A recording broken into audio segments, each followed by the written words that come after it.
ReleaseWire helps businesses connect with interested journalists and bloggers. Check out the link in the description to save 25% on your first press release. Admiral, radar shows that we have liberals approaching at 3 o'clock, and libertarians at 9 o'clock, and conservatives at 6 o'clock. They're coming from every angle, every viewpoint. Oh, it's Political Radar with your hosts, Rhonda and Elliot.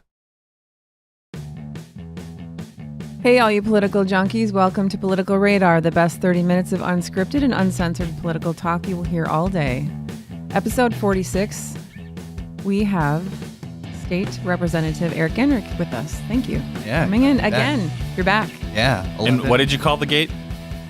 In-person early voting gate. Yeah. Yes, we have a new gate. That's a perfect name. Really rolls off the tongue. We're going to stick with that. So we're going to talk about the city of Green Bay. There's a lot happening right now. Where do we begin? How do we even start with this? Where do you want to start? Well, first of all, I just want to make clear that, I'm not interested in personalizing this issue or attacking anybody or ascribing any motives to individuals that have been a part of this conversation that I've been a part of with the city for the past couple months. But I'm happy to kind of lay out how things went down and the timeline involved and things like that. And I think that's really important because obviously we've made national news. It's out there. It's everywhere. You can't really escape it. And Did they spell my name right? I don't think you were part of that discussion. Well, then it wasn't we. So Just we being as clear. the city of Green Bay, right? I mean, so let's think about it. We were, was it 3 years ago? They had us in national news for election conversation because, and isn't this ironic? And another UWGB student wanted to know how she could get, on election day to vote. And she was asked to denounce Islam. That was how they responded. The city responded, or the city alderperson responded. So here we are again.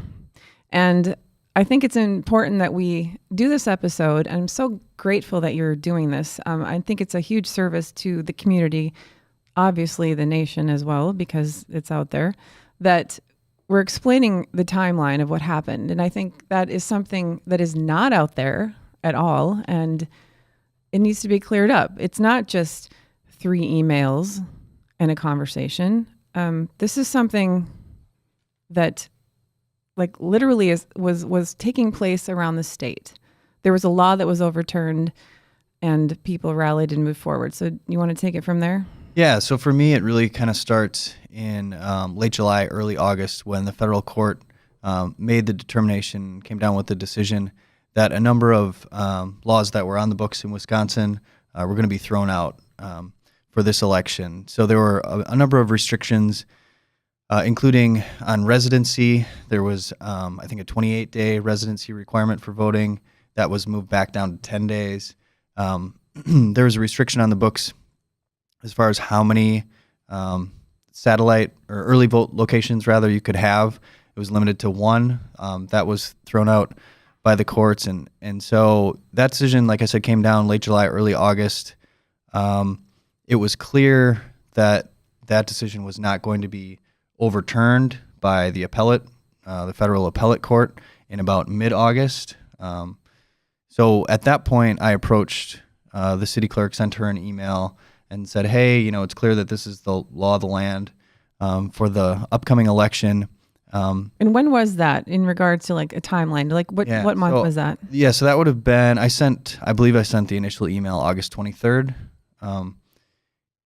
Once the appellate court decided not to intervene and allow this decision to hold, then that was when I sent the initial email just saying, hey, are you aware of this? Are you thinking of adding an additional early vote location or extending hours during the week?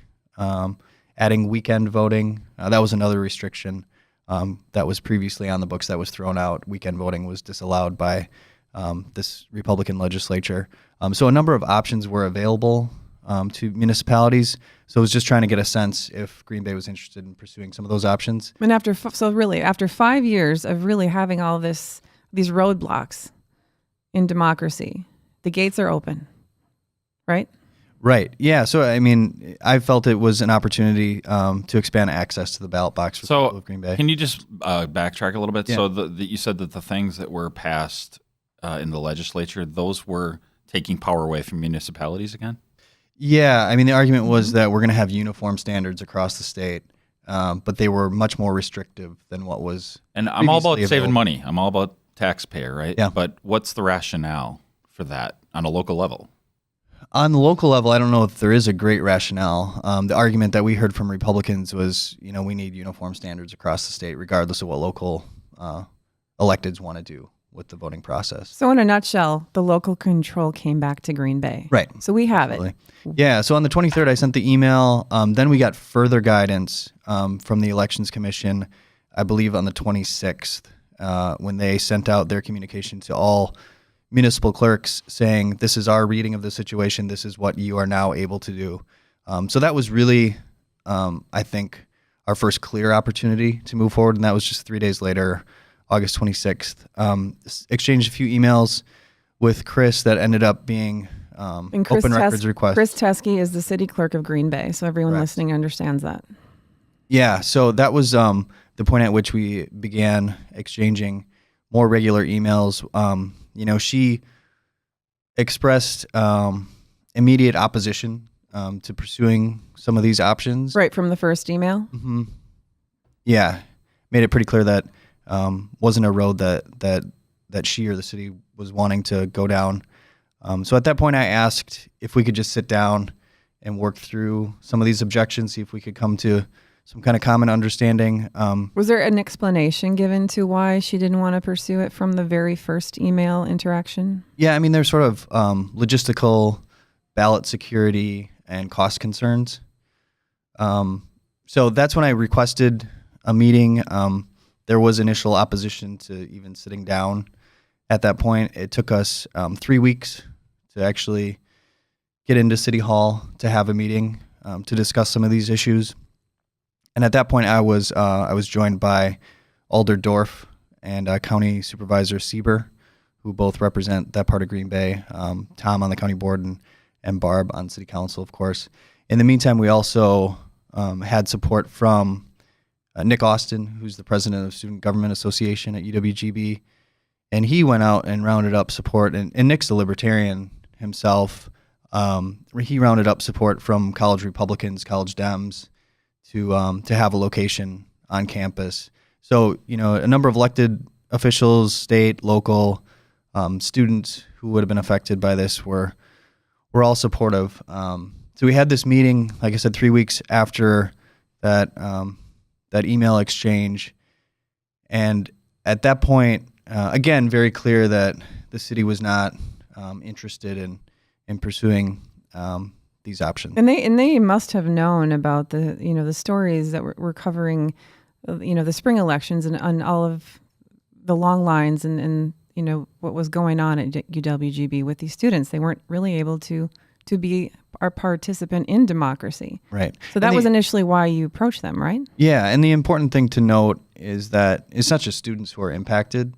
There are a number of 3 wards, I believe, that vote out there. So city residents that are not students, people from Red Smith neighborhood and others out in that northeast corner of Green Bay, vote at the university.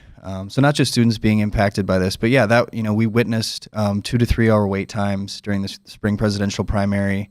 Heard of students and others leaving the lines because they had other obligations, couldn't spend that amount of time.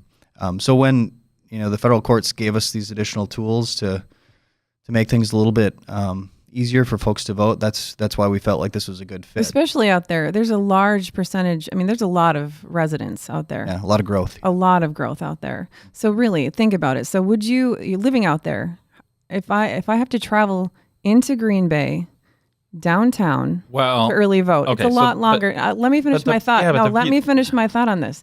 You have to travel downtown into Green Bay. Yeah. And go to the city clerk's office to early vote.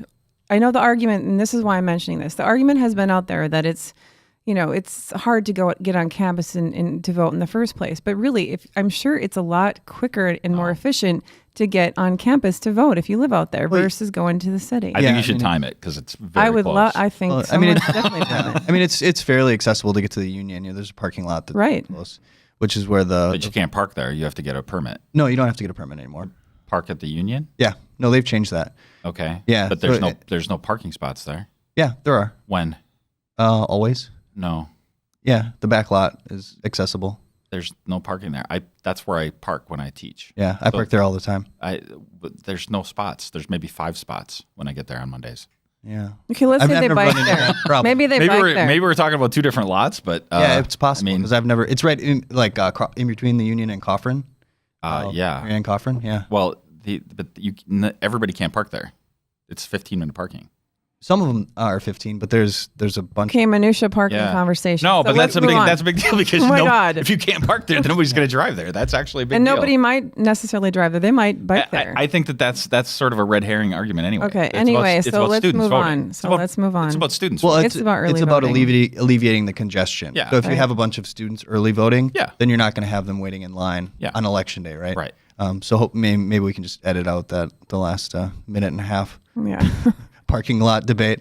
Well- But I mean, and one of the objections that City Hall raised when we talked about opening a satellite location on the east side was concern about treating different people differently, not offering equal access to early voting.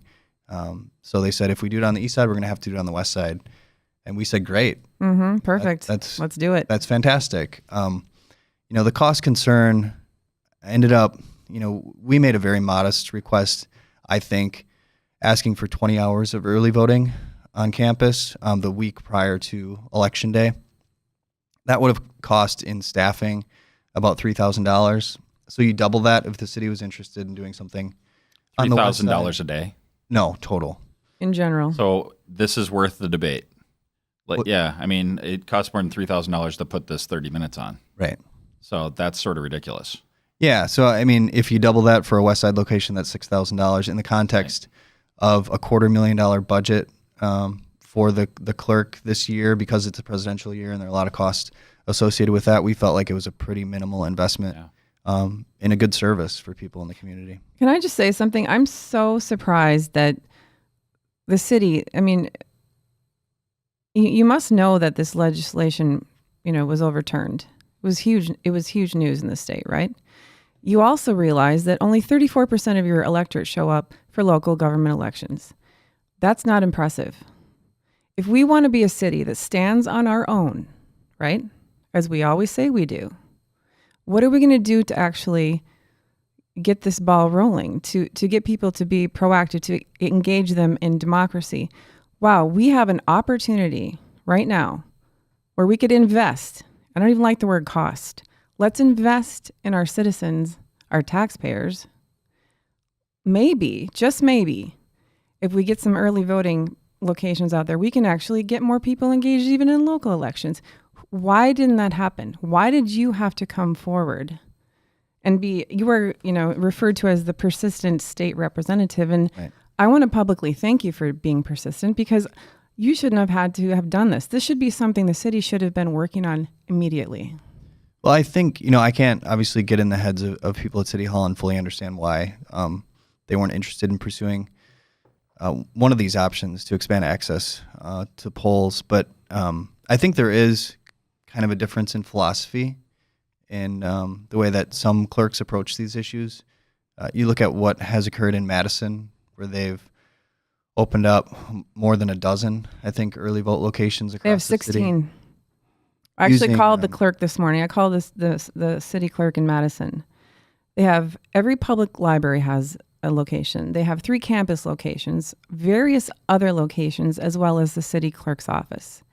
When I asked her about the hardship of what it takes actually to get this, out there, to open up a location, she said to me, literally, and I asked her if I could quote her. She said, "It doesn't matter how much trouble it is. If there's a need, we make it happen." And I actually, it was unbelievable to hear that statement, Right. knowing the opposition that we have in our own city, where we have 1 polling location. And if you look at the numbers of population, Madison, 248,000 people, Green Bay, 104. We should have at least 5. So if we added 4 more locations, at what did you say that the investment would be? For 20 hours, it was about We're asking for 1. Right. Okay, Yeah. we're asking for one, but we literally could. Should have we five. should have five. We should have five. If you do the math, we should have five. That's $12,000, right? Right.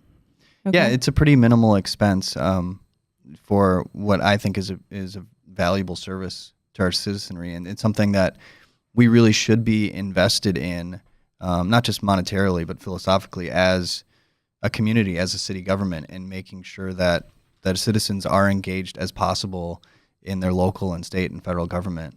And it's just, there seemed to be a real disconnect. Are there any other costs involved other than the time commitment? I mean, it really was, in the instance of the UWGB location, it really was staffing that would have been the primary cost. The university was willing to offer up free space for something like this. So the university is actually, they're down with this. They're on board, obviously. Yeah, I mean, the people that we talked to, with facilities, I talked to the chancellor initially just to make sure that, that he was okay with the idea, and then we did talk to facilities to determine whether or not they had available space and what they would charge, or if they'd be willing to offer it for free. And they said, yeah, I mean, there's no problem, we'll make it work. And the unfortunate thing right now is the story out there really is about the fact that it's voter suppression. It's, it's pitting Democrats against Republicans. But really what it is we have the third largest city in the state of Wisconsin. We have one place to early vote.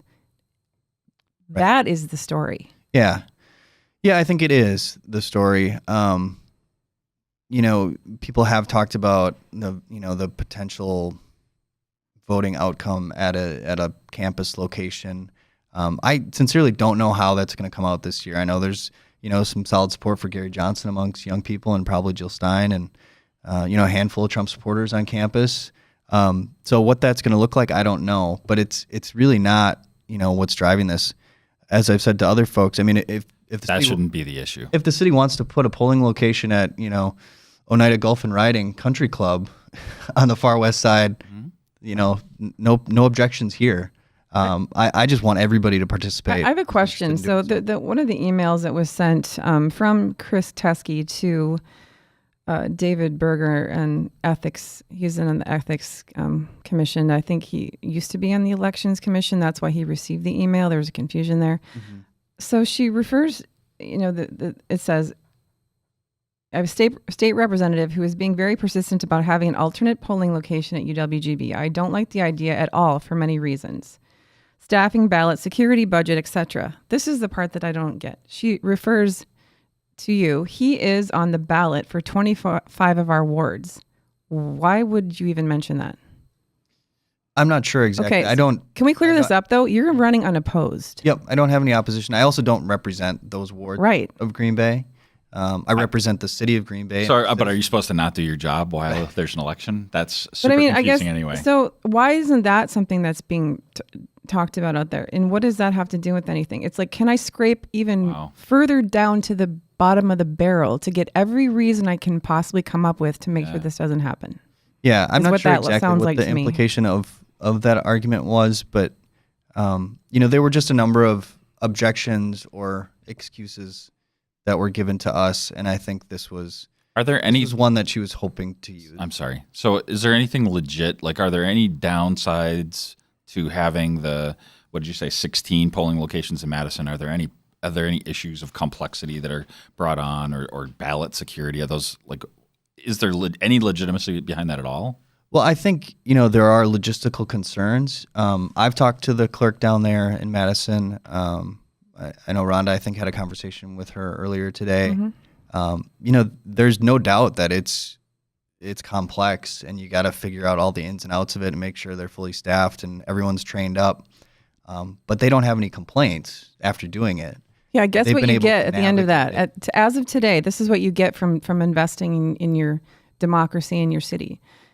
In Madison, you get 31,000 votes as of today. Today is the 27th of October. Early voting, 31,000. Green Bay, I called down there, they have 5,000. And I think that's totally legit, because, like I said before, well, yeah, with one voting, I didn't vote yet. Early voting location, that is legit, but that is so subpar, and this is literally how we're going to operate. This is where we're going to reach for. To me, that's just so. Are we going to have really sad? Teskey on? I would love to. Oh, we haven't invited her yet? Okay, we have to get her on then, right? I would imagine that would be a great idea if she'd come on. And I know you have a million things to talk to about this, but okay, today there's new Apple MacBooks released, so I want to order them. So number one, we got to get done. But number two, it got me thinking. Apple is able to coordinate payments in a secure fashion from everything from $1 up to thousands and thousands of dollars. Why do we not have online voting? Yeah. No, I think long term that's a really good question. Short of that, I think something that Why does that be long term though? Like Apple did this 20 years ago. Yeah. I This mean, I'm isn't just new. not well versed enough, in the technology to Yeah. do it. But I would say something that is here that's already being adopted by a number of states is automatic registration. First of all, something that I've proposed as legislation here in Wisconsin, essentially just sync up DMV records with the voting records, allow people to opt out if they're not interested in being on the rolls, and then everybody's registered. And I think the next step that a state like Oregon has taken, I think others are considering, is universal vote by mail. So everybody's registered, everybody gets a ballot sent to them in the mail. It's pretty simple, right? And you proposed that Fairly in cost-effective. 2015, right? Yeah, this past legislative How- session. Is How'd that a that go? cost issue? Why don't we have that?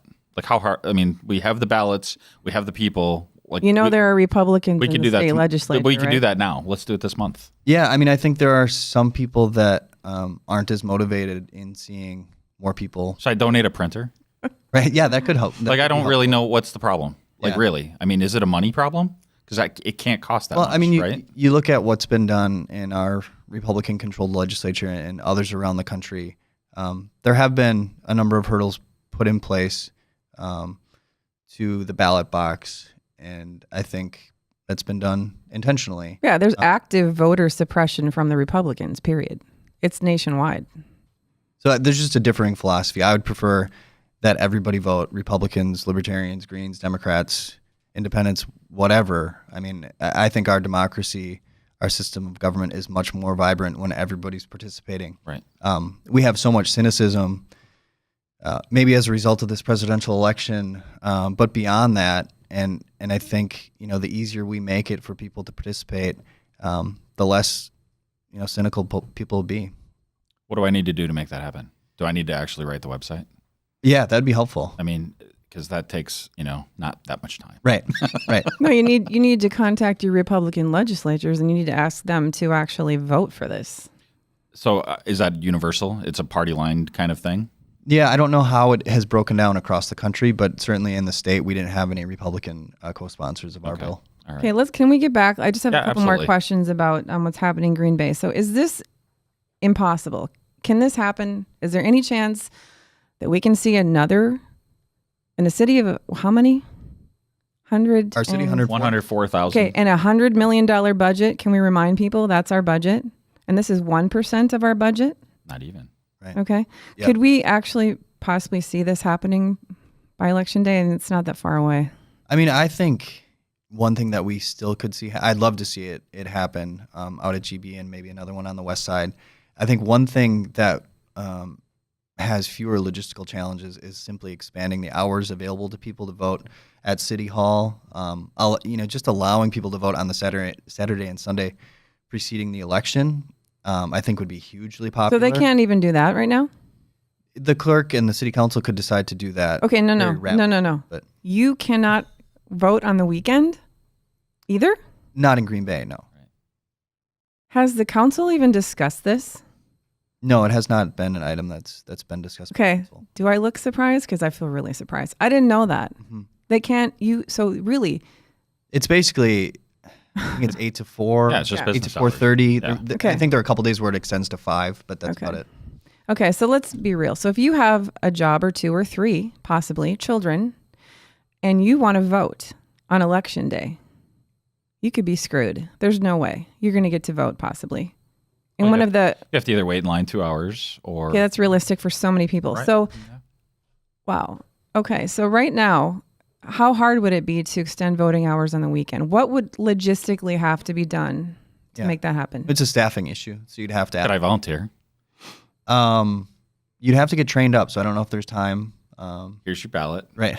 Can I see your ID? Okay, we're good. Oh. Right.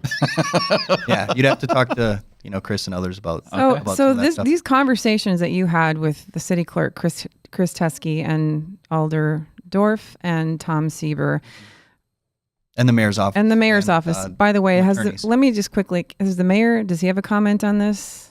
I haven't talked to him directly about it. I've talked with Celestine, his chief of staff. Okay. But I haven't seen anything publicly either. Okay. Wouldn't this have been, I mean, let's be real. What's going on in the city right now with our mayor? And, that's another thing that is out there. And this is, people are looking at our city. This is what we're known for right now. Campaign finance law that was obviously messed with, and this. So wouldn't this have been an opportunity for the city hall leadership, whoever you want to verse that? Wouldn't it been great to actually, they took this and they ran with it? Guess what? We're going to do this for our citizens. We have a reason. It's legitimate. We can actually take this and we can provide a service. And, one of the biggest, most, contentious elections in probably in our time, really. I mean, in a lot of our time, this is happening. We cannot take this opportunity and do something. Because to me, the public relation shitstorm that's happening because of this, didn't they see the other side of the coin with this? Couldn't they have actually taken this and used it to actually improve the PR in the city? Right. For $12,000, not even. That's for 4 more sites. Right. They couldn't have used that. That's another thing that baffles me. I don't understand that. Yeah, one would think. This is obviously the last thing that I wanted to happen.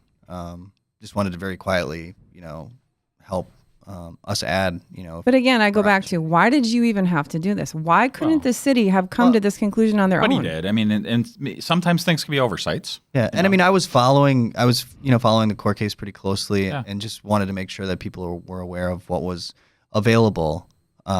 But obviously hoping for more of a positive response. Well, let's take it from a once I PR standpoint as a city, right? Where we have a business that we want to come. We here have and invest. excellent PR. We're going to build a baseball stadium with that money. We're the drunkest city. We're the most polarized and we could put city. all of us can go to the baseball game drunk. We could use a PR person on staff, apparently, because I think that this would have been an No, opportunity. they just need to not do stupid things. This is stupid. This needs to be changed. We need to do something. I would love to have Teskey on to tell me how I'm wrong. I don't see any. This is not really a debatable thing. Madison. Yep, the People's Republic of Madison. I get it. They can have 16. We can have 2. Mm-hmm. We do those should have kind 5. of decisions, though, do they That's come crazy. necessarily from the city clerk? Do they come from the top down? That's a fair question. Is she the sacrificial lamb here? Is this something that's actually out there that it's all about her? But where is this decision coming from, and why haven't we heard from the mayor on this? Your city and its city government is all over the map. Why aren't we hearing from our mayor on this? I know in some of the emails she said that budget wise it was not going to happen. She talked to the mayor. We have a contingency fund for things like budget-wise, this, right? We have a contingency So- fund that can be used. That's really all we know about the mayor's office's position, is that they were not interested in allocating the funds necessary. The funds, meaning 1% of our $100 million budget. Yeah, less. We could probably cut a few seats out of the baseball stadium. God, I'm just saying. you're so obsessed Nobody's with that. going to use it 80% of the year. Okay. The things I take away from this is the fact that the council never even got to discuss this. And the fact that our 34% of our electorate gets out and even gives a crap to vote Well, in local elections. why didn't they discuss it though? Why didn't Barb bring anything up? I think she was uncomfortable going toe to toe with the mayor's office and the clerk's office, who were not interested in being supportive of. How about it's a communication. You show up at the meeting, you provide a communication. The council handles it. It's up to them to hash this out. Right. Yeah, I don't think there was an appetite for that battle. How come you didn't bring it up? You have an appetite. I have a huge appetite. You have no idea. No, I think that's not my job to do all their jobs. Okay. That's not the point. The point is, I got to use that soundbite again. It's not your job to do all of their jobs. it's not my job. No, the point is, this was not just something sitting in small town newspaper. This was a big deal. Right. There was an opportunity. And I mean, according to, again, I referenced the Madison city clerk, they just make it happen. That's a service you give to your taxpayers. Right. Well, and hopefully, and I know that the mayor's office with the statement that they put out has indicated an interest in looking at these options in the future. Obviously, I'm more than willing to participate in those conversations, do whatever I can to get in touch with other municipalities around the state and see how things went with this upcoming election. And can we reference some of those other municipalities? So Edgewood, Stevens Point, Ripon, Milwaukee. Okay, all of these other communities were able to rally right after that was overturned. We just didn't, yeah. I mean, we're the third largest city in the state. I think we should act like it. Exactly. My position on a lot.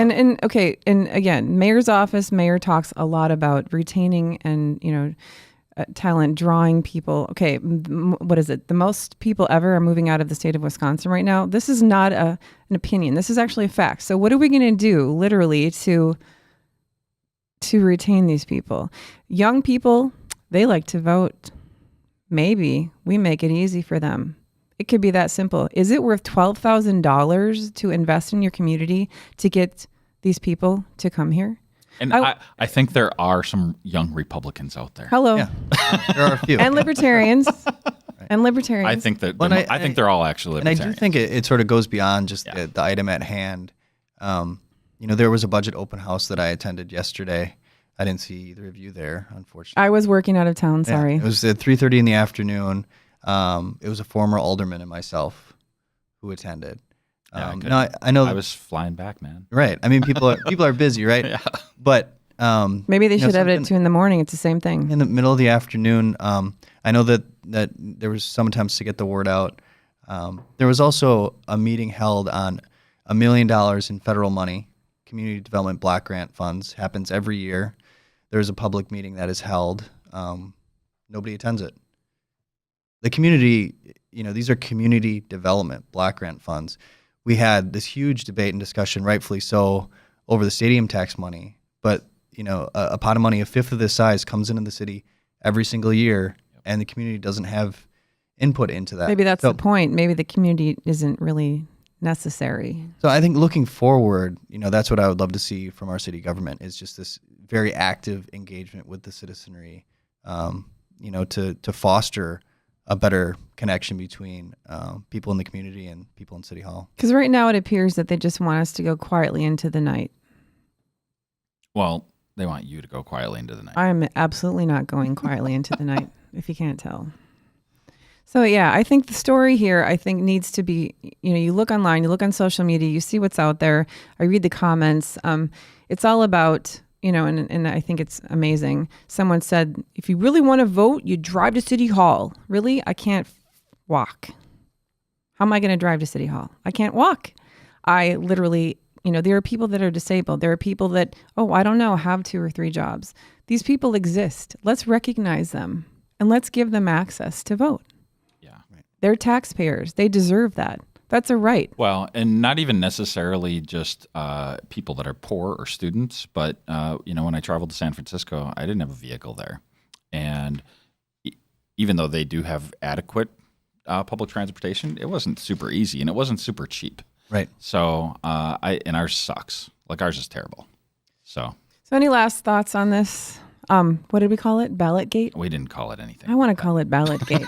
I want to call it something. Yeah. The controversy that shall be named later. I see. That's even a better name. I like that. There we go. You could abbreviate it somehow. Right. So we're all set? I'm asking. Yeah. I mean, just like I said, looking forward, I hope we can use this to take some steps forward and better engage citizenry, both at election time and beyond. Sounds good to me. Yeah, that's good closeout. So that closes out Political Radar episode number 46. That's crazy. Mm-hmm. That is just lunacy. We should have been done after 4. So if you'd like some show notes, you can go to politicalradar.com/46. You see how that works? Just go to politicalradar.com/46. And if you are interested in getting in on the discussion on this and explaining how the 3 of us just don't understand what we're talking about, we don't need any more early voting, go on to the Political Radar community on Facebook. And you can find me on Facebook. You can find me on Twitter. I'm Elliot on Twitter. I'm Elliot C on Facebook. And this one you can find somewhere too. I'm at Sitting a Cow on Twitter and Facebook. And I want to say one thing.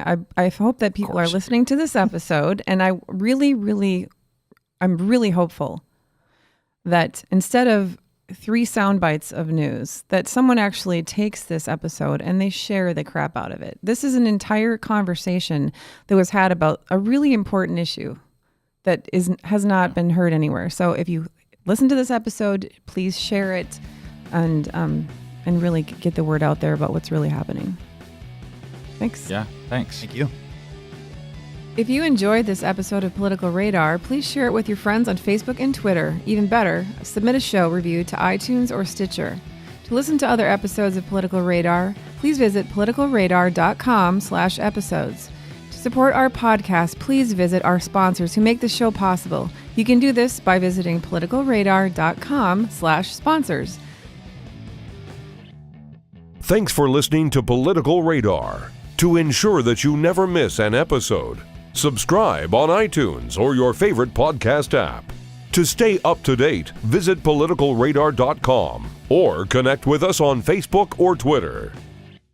Political Radar is a proud member of the Newsmakers Podcast Network, an ever-growing network of podcasts covering a wide range of topics. Check them out at npcn.tv.